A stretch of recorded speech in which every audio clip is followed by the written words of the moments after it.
Vaatame, mis asi on e-toimik ja kuidas seda täita.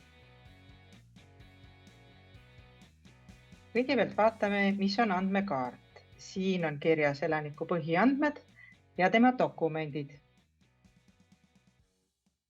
Elaniku andmekaardil on isikuandmed ja dokumendid.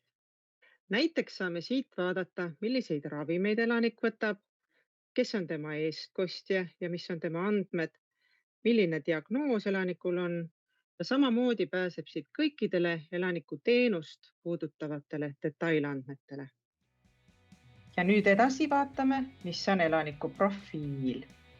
Siin on tema andmed eluvaldkonniti ja ohumärkide plaan.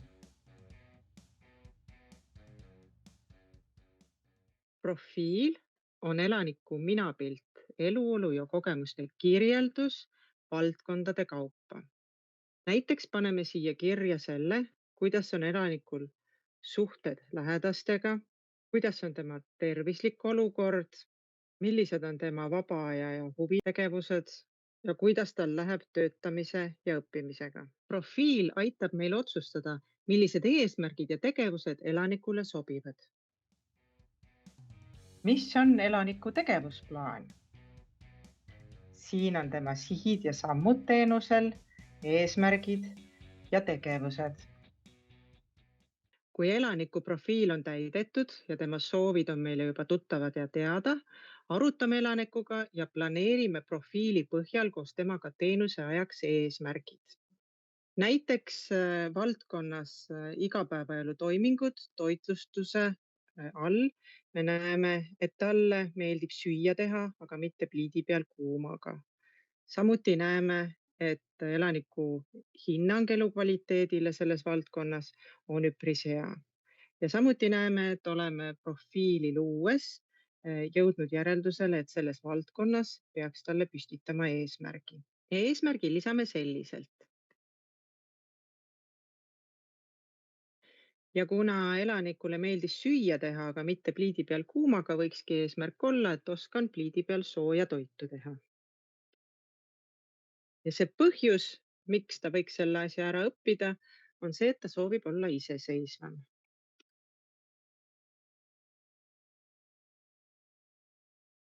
Kui elanikule on eesmärgid loodud, siis liigume tagasi tema andmekaardile ja SAK-i eesmärgid alt saame eesmärgiga seotud tegevused luua. See käib nii.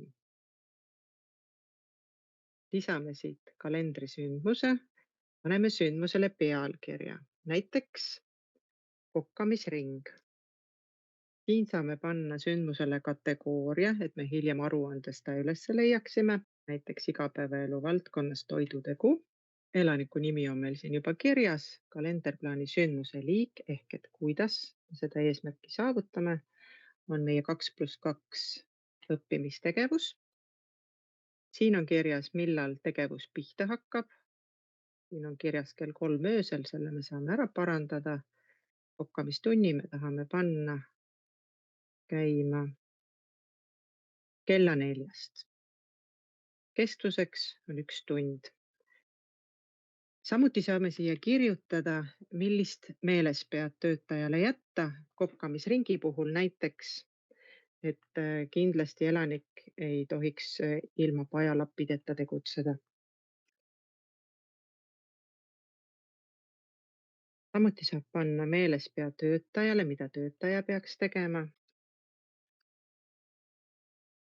Samuti saame siit panna seadete alt selle tegevusega korduma.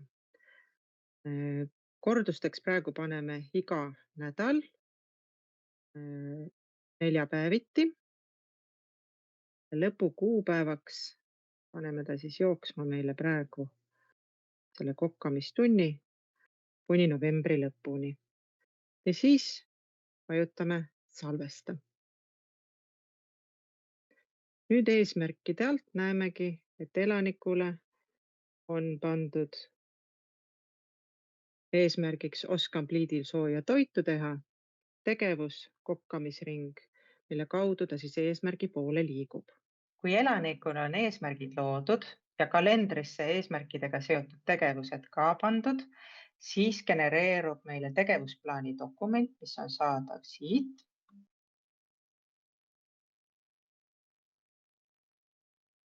Ja kus on kirjas siis, millises valdkonnas, milline eesmärk ja millise põhjusega ja milliste tegevustega sai planeeritud elanikule. Elaniku nimi ja suunamisotsuselt tulnud eesmärk ning ka kuupäevad, mis ajast, mis ajani tegevusplaan kehtib, on kõik juba automaatselt siin kirjas. Tegevusplaani saame ka välja printida PDF-versiooni siit. Ja seda saame siis näidata elanikule endale või tema lähedastele ja eestkostjale, millised eesmärgid ja millised tegevused, milliseks perioodiks elanikule on planeeritud. Vaatame, millest koosneb elaniku kalender. See on tema tegevuste plaan ja tegevuste tagasiside.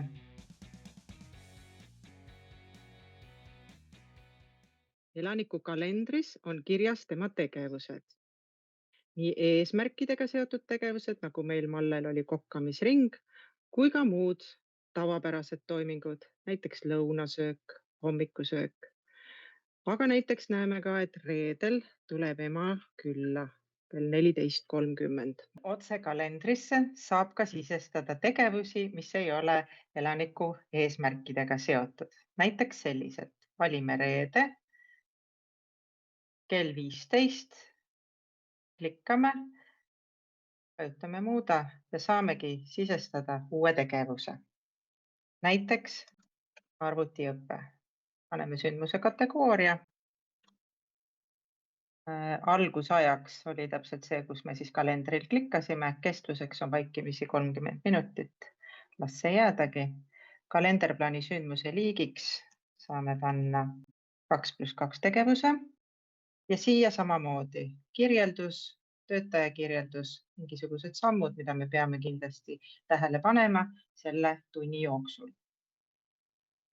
Seadete alt saame panna tegevusega korduvaks. Kordamiseks paneme iganädalaselt, näiteks järgnevad 2 nädalat. Ja jääb siis tegevus käima reedeti ja salvesta. Üksuse tervikkalendrisse jõuad nii. Klikk aknakesel ja kalender. Siin näed oma üksuse kõigi elanike tegevusi. Nagu näete, on siin palju tegevusi. Igal elanikul on oma tegevuse kaart, kus on näha, millal tegevus aset leiab, kui kaua see tegevus on planeeritud ja millise kategooria alla see kuulub. Siin on nii tavapäraseid ärkamise, riietumise ja söögitoiminguid, jalutamisi ja me näeme, et erineva värviga on erinevat liiki tegevused. Füüsilised tegevused näiteks on rohelisega märgitud. Töötegevused on lillal taustal. Kui see pilt tundub liiga kirju, siis saate võtta näiteks päevavaate ja siin saate juba täpsemalt vaadata, milliseid tegevusi elanikele on planeeritud ja nagu näeme, meie kodus on väga palju erinevaid tegevusi erinevatel elanikel. Samuti on võimalik ette manada kuuvaade. Kuna kuuvaade on veelgi kirjum, me näeme, et ühe päeva peal võib olla üle 200 erineva tegevuse, siis see kuuvaade on kasulik selleks, kui me soovime näiteks näha eraldi, millistel päevadel on meil sporditegevused. Selleks kirjutame filtrisse kalenderplaani sündmuse liigi. Soovime näha sporditegevusi.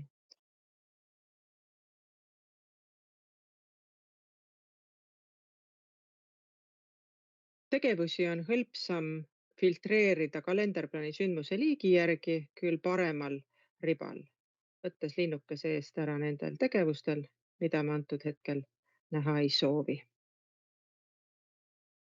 Vaatame nüüd, kuidas elaniku tegevusi analüüsida. Kuidas tal on tegevustes läinud, kas eesmärgid on saavutatud ja mida tuleks muuta.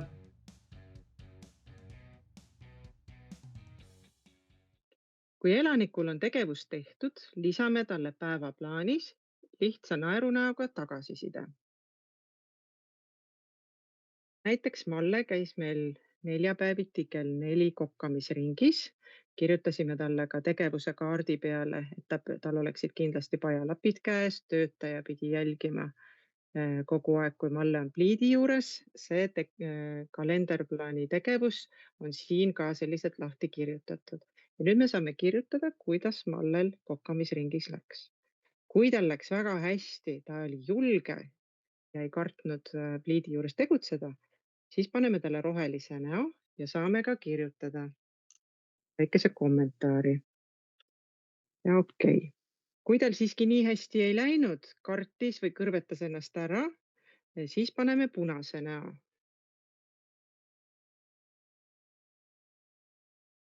ja kommentaari. Kui aga kõik läks tavapäraselt, midagi meil juurde kommenteerida ei ole, siis paneme kollase näo ja liigume edasi. Juhul, kui Malle kokkamisringi üldse kohale ei tule, näiteks on mingisuguses muus tegevuses või läks jalutama või on haige ja oma toas, siis paneme halli näo ja kirjutame samamoodi kommentaari, miks Malle kohale ei tulnud. Ja okei. Kui iga päev on elaniku tegevustele pandud naerunägudega tagasisidet, siis kuu ja kvartali pärast saame pandud naerunäode kommentaarid üle vaadata ja kirjutame analüüsi, kuidas läks ja kuidas edasi toimetada. Analüüsi saame panna nii. Võtame lahti TP-dokumendid SAK-i. Siit valime viimase kehtivat tegevusplaani ja vaatame kõigepealt üle, kuidas tegevusplaan sai loodud, millised eesmärgid ja millised tegevused said elanikule pandud. Seejärel võtame lahti SAK-i kokkuvõtted ja genereerime kokkuvõtted.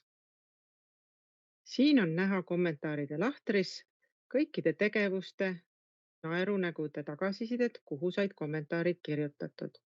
On siin siis kuude kaupa ja eesmärkide kaupa.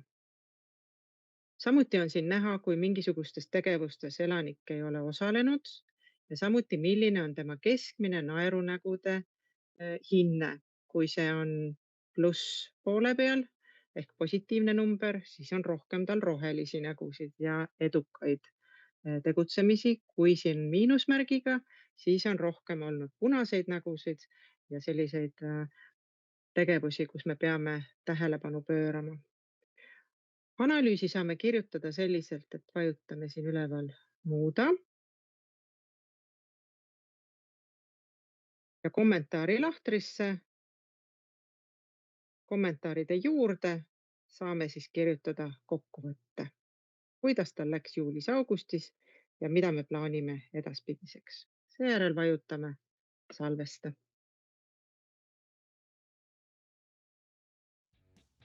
Vaatame, kuidas leida statistikat tegevuste kohta, nii elanike kui ka tegevuste ja puudumiste kohta.